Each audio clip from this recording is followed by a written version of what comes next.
What's good, y'all? Welcome to Awareness Plug. So let's talk about something that a lot of people deal with, but not many people actually talk about in a real, honest way. Those moments where you feel a strong urge to do something, like this pull, and you're not actually sure why. It might be the urge to masturbate. Maybe text someone you are emotionally tied to, or even scroll for something to distract you. Either eat or smoke, fantasize, just anything not to feel what you're feeling.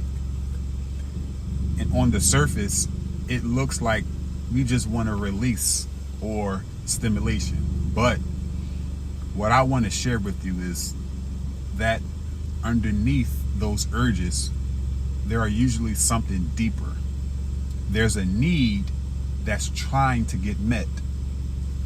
Something emotional, something real.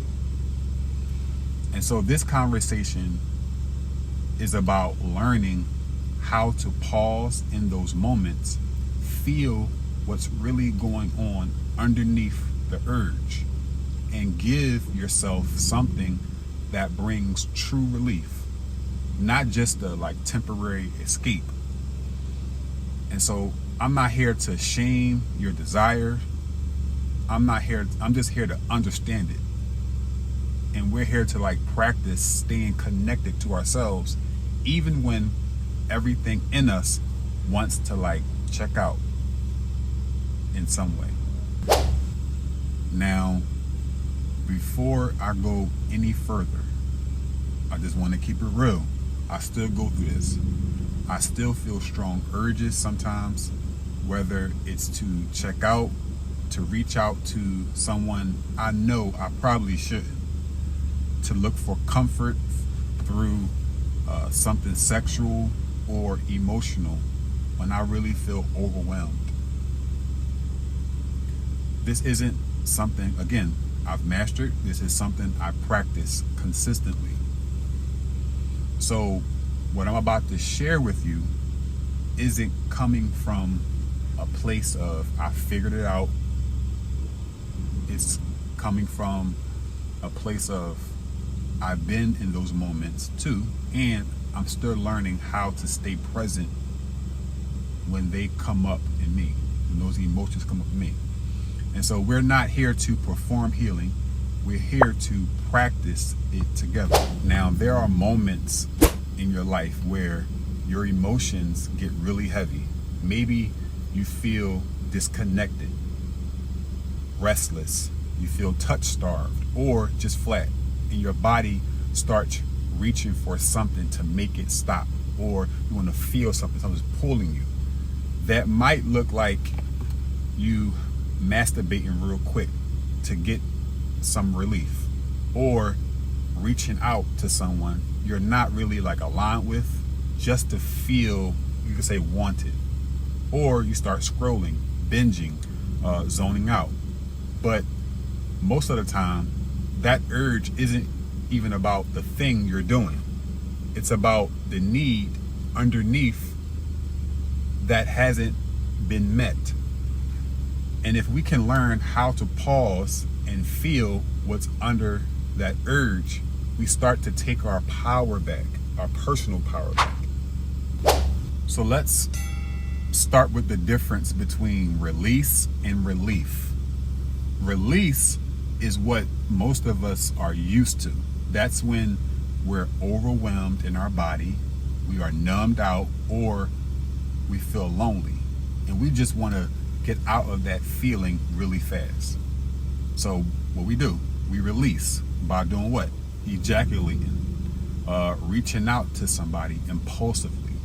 We start to scroll for dopamine. We start to binge watching. We start eating or zoning out.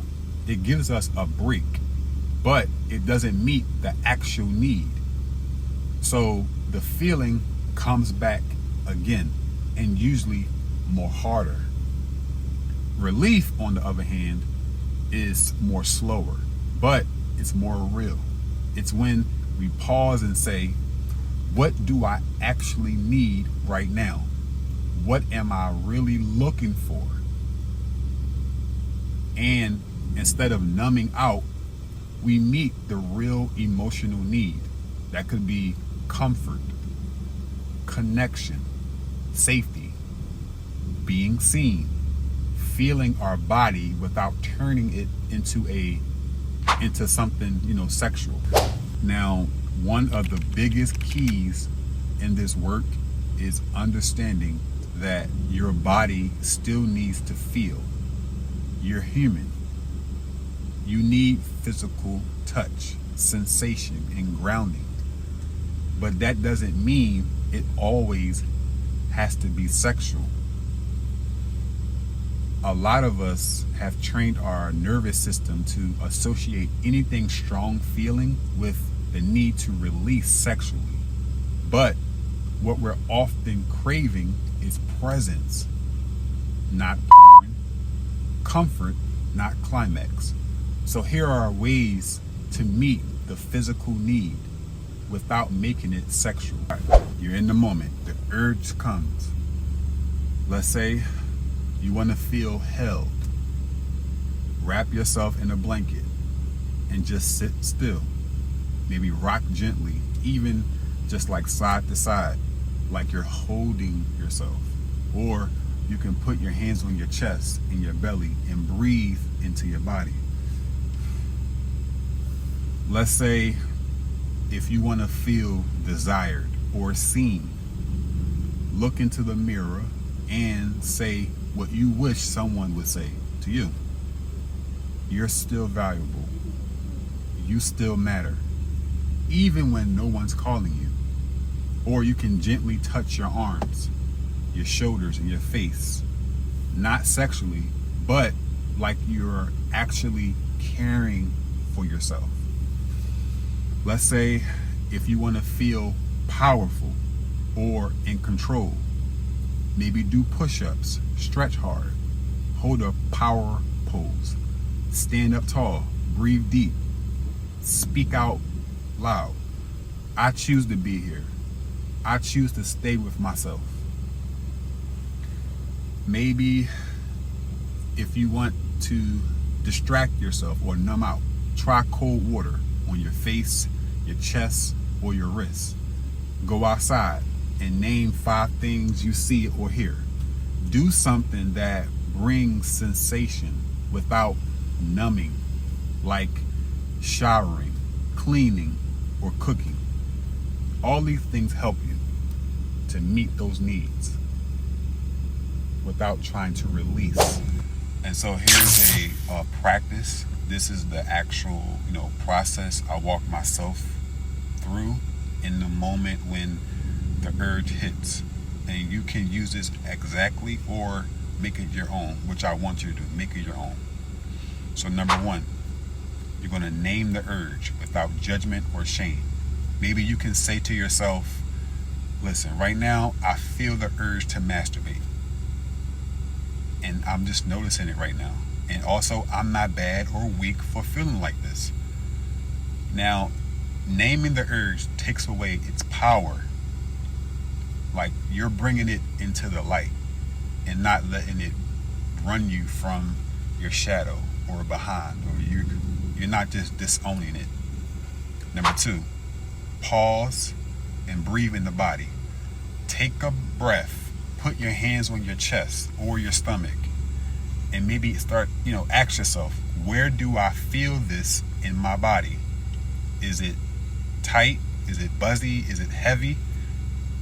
Can I sit with it even for like 15 seconds without, just acting on it?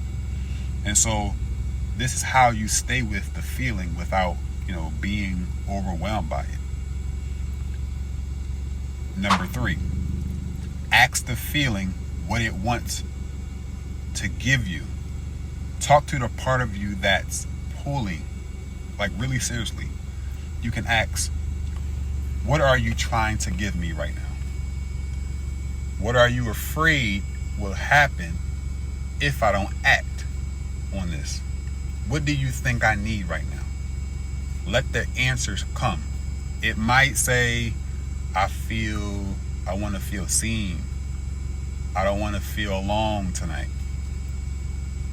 I want to feel like I matter. The point is just to listen. Number 4, affirm the need and offer gentle alternatives. Maybe you can say, thank you for trying to help me. I know you're doing your job. You want to protect me from pain or loneliness or emptiness. And so after you do that, then try one physical but not sexual things that we talked about earlier. Maybe put yourself in the blanket, speak out loud, or speak out what you're feeling. Maybe stretch, breathe, all this without escaping. And this is how you turn the moment into a healing experience instead of some habit. So if you're still here, I want to thank you. This whole thing is practice. It's not about trying to be perfect or pretending like you never have urges. That's not the most realest thing you can do, bro or sis. What is real is learning how to pause, how to stay with yourself, and how to give yourself the kind of relief that actually goes deep. Not just the kind that fades after a few minutes. And I want to remind you, you are not alone in this. I still practice this too. I still have urges. I still feel moments where I just want to check out. I want to wild out. But every time I choose to stay with the feeling, even just once, I get stronger, more connected, more grounded. And so can you. You don't have to escape. You don't have to perform. You just have to stay. That's where the healing is. We're all in this together. Keep practicing, and I'll see you in the next video. Peace, y'all.